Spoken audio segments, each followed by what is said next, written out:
नमस्कार, मैं प्रांशी राठौर और आप देख रहे हैं नेक्स्ट 9 न्यूज।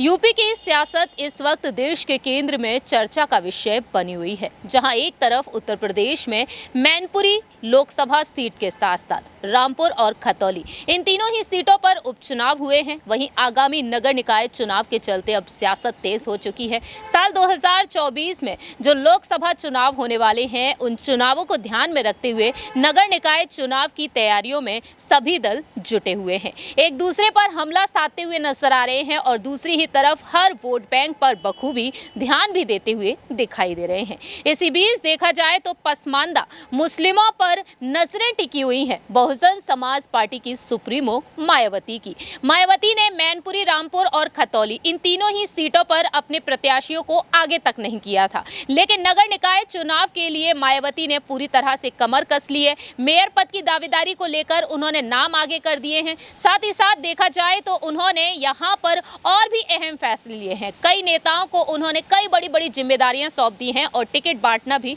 शुरू कर दिया है। लेकिन इसी बीच देखा जाए जिस तरीके से यहां पर भारतीय जनता पार्टी फोकस बनाए हुए है पसमानदा मुस्लिमों पर, वहीं दूसरी ही तरफ यहां पर मायावती भी अब मुस्लिमों पर नजरें टिकाई हुई हैं। दलित वोट बैंक जो काफी ज्यादा मजबूत देखने को मिलता है बसपा में, लेकिन अब देखा जाए तो यहां पर मुस्लिमों की तरफ उनकी नजरें टिकी हुई है। मेहरबानी देखने को मिल सकती है यहां पर अब मायावती की मुस्लिमों पर। जहां एक तरफ रामपुर में जिस तरीके से आसिम रजा ने हार का सामना किया, सपा प्रत्याशी आसिम रजा की हार पर बार बार मायावती अपनी बात रख रही हैं।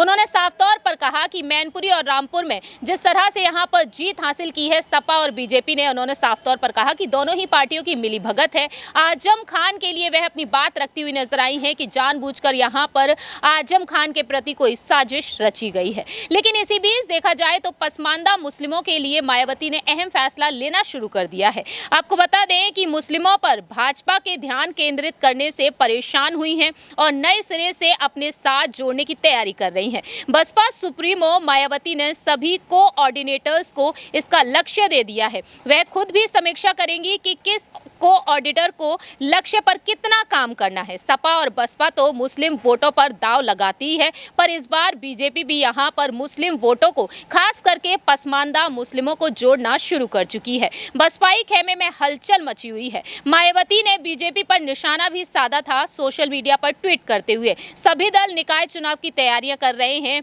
और अब बसपा को लग रहा है कि इस समाज को फिर से पार्टी से जोड़ना होगा। ऐसे में यहां पर मायावती ने सभी मंडल को कोऑर्डिनेटर्स को इस बाबत पर खास जिम्मेदारी दे दी है। उन्होंने कहा कि अपने अपने क्षेत्र में सभी कोऑर्डिनेटर इसके लिए अभियान चलाएं, मुस्लिम पसमानदा समाज को साथ में जोड़ें। ये भी देखा जाएगा कि किसने कितने लोगों को जोड़ा। विशेष तौर पर दूसरे दलों के पदाधिकारियों को बसपा से जोड़ने के लिए अभियान भी चलाया जाए। इस तरह से यहाँ पर मायावती अब चुनौतियां देने के लिए पूरी तरीके से तैयार हो चुकी हैं। यहाँ पर वह केंद्र सरकार और समाजवादी पार्टी के खिलाफ और बाकी के तमाम छोटे छोटे दलों के खिलाफ उतरती हुई नजर आ रही हैं। देखना दिलचस्प होगा कि आगामी नगर निकाय चुनाव में आखिरकार मायावती किस तरीके से जीत बोलती हुई नजर आएंगी। फिलहाल हमारी इस रिपोर्ट में इतना ही। बाकी की तमाम अपडेट्स के लिए आप देखते रहिए नेक्स्ट 9 न्यूज।